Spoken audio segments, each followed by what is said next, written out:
지금 한 달째 사용 중인데 맥북 한 달 사용 후기 그리고 윈도우와 뭐가 다른지 제가 사용하는 범위 내에서 맥북의 장단점을 알려드리도록 하겠습니다. 일단 윈도우와의 차이점은 인터페이스부터 확연히 다릅니다. 지금까지 20년 동안 윈도우만 사용해 왔는데 잠만 제 나이가 그냥 갓난아기 때부터 사용한 걸로 합시다. 20년이 딱 부르기도 좋고 보기도 좋잖아요. 암튼 맥의 인터페이스가 익숙하지 않았습니다. 그렇다고 사용하기 어렵다는 건 아닙니다. 처음에만 익숙하지 않지 하루만 시간을 가지고 공부라기보다는 인터넷에서 찾아보면 충분히 잘 다룰 수 있습니다. 사용하다 보면 전 오히려 맥 OS가 윈도우보다 더 직관적이어서 좋더라고요. 일단 윈도우와 다른 점은 바탕화면부터 다릅니다. 윈도우는 종료 버튼과 설정들이 다 아래에 몰려 있지만 맥OS는 다 위에 몰려 있습니다. 아래는 덕이라는 곳에 앱이 들어가 있습니다.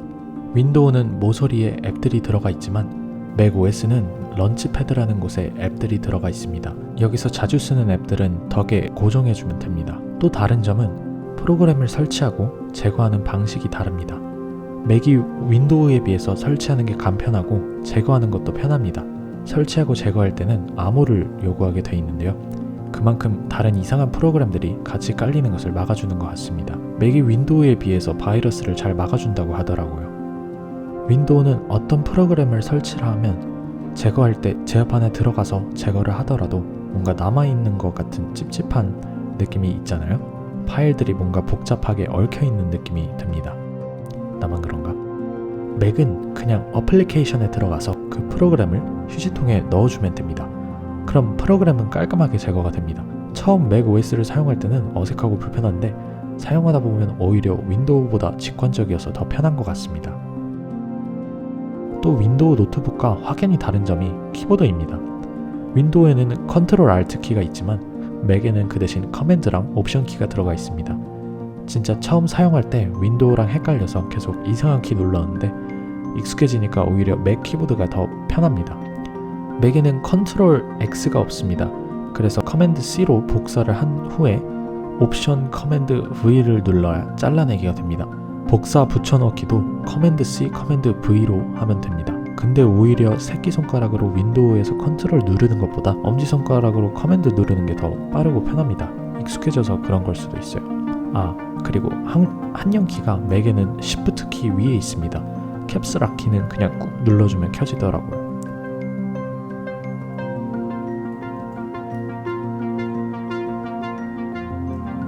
그럼 이제 윈도우와의 차이점을 설명했으니 맥북의 장점에 대해서 설명하도록 하겠습니다. 일단 스타벅스에 출입이 가능해집니다. 웃기고 앉았네. 농담 반 진담 반인데 그만큼 다른 노트북들과의 디자인적인 면에서 안 꿀립니다. 정말 고급지고 예쁩니다.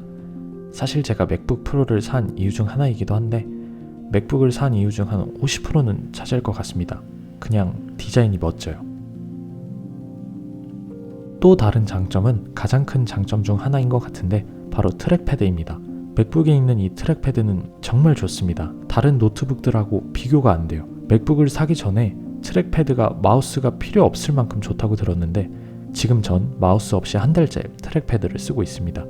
앞으로도 마우스는 딱히 필요가 없을 것 같아요. 왜 편한가 하면 일단 클릭할 때 느낌도 좋습니다. 이게 햅틱 터치라고 해서 물리적으로 눌리지는 않는데 진동 피드백으로 실제로 누르는 느낌이 납니다. 근데 이게 윈도우 노트북에서 진짜 물리적으로 누르는 느낌보다 훨씬 더 깔끔하고 좋습니다. 윈도우 노트북을 쓸 때는 진짜 세게 눌러야 했는데 이거는 살짝만 힘을 줘도 눌려집니다. 처음에는 익숙하지 않지만 이제는 가끔 윈도우 노트북 쓸 때 자꾸 꾹꾹 누르게 되는데 확실히 맥북의 트랙패드가 훨씬 좋습니다. 그리고 두 손가락으로 양옆으로 움직이면 뒤로 가기, 앞으로 가기가 된다는 것과 세 손가락으로 부드러운 화면 전환 등 마우스 없이도 오히려 마우스보다 트랙패드를 쓰는 것이 훨씬 편한 것 같습니다. 노트북이라는 게 원래 밖에 들고 나가는 용도이기 때문에 밖에서도 마우스 없이 편하게 쓸 수 있는 것 같습니다. 또 다른 장점은 터치바입니다. 사실 터치바라는 게 사람에 따라서 불편하거나 편할 수도 있을 것 같은데 전 오히려 좋은 것 같습니다. 소리나 화면 밝기 조정 같은 것도 터치로 되어 있으니까 더 편한 것 같고 이모티콘 같은 경우도 터치바에서 사용할 수 있다는 점이 좋은 것 같습니다. 그리고 가장 좋은 점은 사파리에서 유튜브를 볼 때 광고 스킵이 가능합니다. 이렇게요. 뭐 비싼 노트북 가지고 유튜브 광고 스킵 된다고 좋아하는 게 이상하긴 하지만 안 되는 것보다는 좋네요. 광고야 유튜브 프리미엄을 구입하면 되지 않냐 라고 하실 수는 있는데 이상하게 노트북 비싼 돈 들여서 샀는데 유튜브 프리미엄 사는 건 좀 아깝네요. 나만 그런가? 장점하면 애플 기기 간의 연동성 이야기를 안 할 수가 없는데 연동성은 정말 좋은 것 같습니다. 이렇게 메모장에 뭐를 쓰면 바로 다른 애플 기기에 연동이 되어서 나타납니다. 굿노트 같은 경우도 마찬가지입니다. 근데 이게 애플 기기끼리만 되는 거라 저같이 스마트폰은 다른 거 쓰는 사람은 단점이 될 수도 있어요. 자, 이제 아이폰을 사야 할 이유가 하나 생겼습니다. 디스플레이 같은 경우는 제가 느끼기에는 정말 좋습니다. 2560 픽셀 곱하기 1600 해상도라서 그런지 영상이 선명합니다. P3 넓은 색감을 지원한다고 하는데 색감 같은 경우도 편집을 하거나 색 보정을 하다 보면 풍부한 것을 느낄 수 있습니다. 성능 같은 경우는 편집을 할 때 살펴보면 편집하는데 큰 무리는 없습니다. 이게 맥북 프로 13인치 1.4Hz 쿼드코어 인텔 i5 16GB 램 버전인데 크게 무리 없이 잘 돌아갑니다. 또 엄청난 장점이 있습니다. 겨울에 밖에서나 추운 곳에서 노트북으로 작업을 하실 일이 있다면 이 맥북 프로가 큰 도움이 되실 겁니다. 왜냐하면 이 맥북 프로는 손난로로도 사용이 가능합니다. 따뜻해.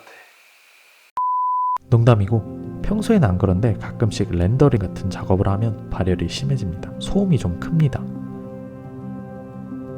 너무 좋은 점만 말한 것 같은데 이제 단점에 대해서 말해보도록 하겠습니다. 일단 대표적인 단점으로 가격입니다. 네, 비싸요. 많이 비싸요.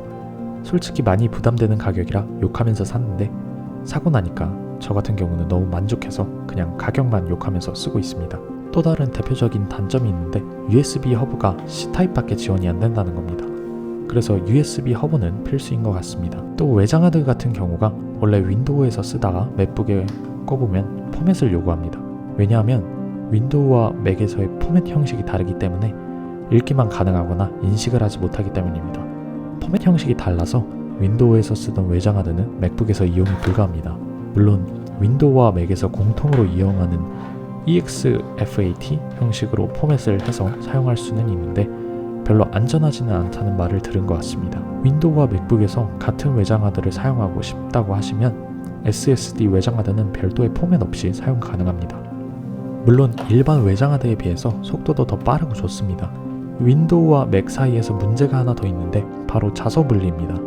윈도우와 맥은 다른 한글 입력 체계를 갖추고 있기 때문에 만약 맥에서 안녕이라고 쓰면 윈도우에서는 안녕이라고 표시하는 문제가 발생한다고 합니다. 다른 단점으로는 액티브엑스가 있습니다. 한국에서는 공공민원이나 뱅킹 업무 등에 액티브엑스를 사용하는데 맥에서는 exe 파일을 지원하지 않아서 프로그램을 다운로드를 해도 실행할 수 없는 문제가 있습니다.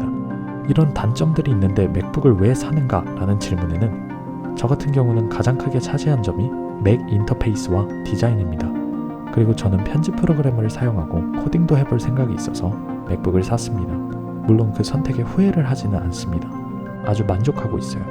또 문서 작업도 많이 이용하지만 저는 구글 문서로 아주 잘 사용하고 있기 때문에 크게 어려움은 없습니다. 하지만 일반적인 업무용으로는 맥북을 사시는 것은 고민해 보셔야 할 것 같습니다. 근데 음악이나 디자인, 영상에 관련된 일을 하시는 분들은 맥북을 더 많이 사용하시는 것 같습니다. 개발자분들도 맥북을 많이 사용한다고 들은 것 같습니다. 제가 맥북을 한 달간 사용해 본 결과 나온 장단점은 여기까지입니다. 맥북을 사실 경우에 사용 용도를 정확히 하시고 사는 것이 맞는 것 같습니다. 물론 저는 디자인과 맥북의 감성 때문에 산 것이 한 50% 정도 되는 것 같아요. 이번에 M1 칩을 기반으로 한 실리콘 맥북이 나왔는데 보니까 성능이 장난 아니더라고요. 물론 지켜봐야 알겠지만 웬만한 인텔 맥북 성능을 훨씬 넘는 것 같습니다. 아이패드 앱들도 사용이 가능하다고 하는데 그럼 아이패드랑 맥북을 살 필요 없이 그냥 이 실리콘 맥북을 사는 게 나은 것 같네요. 파이널 컷 렌더링 속도도 6배나 빨라졌다고 합니다.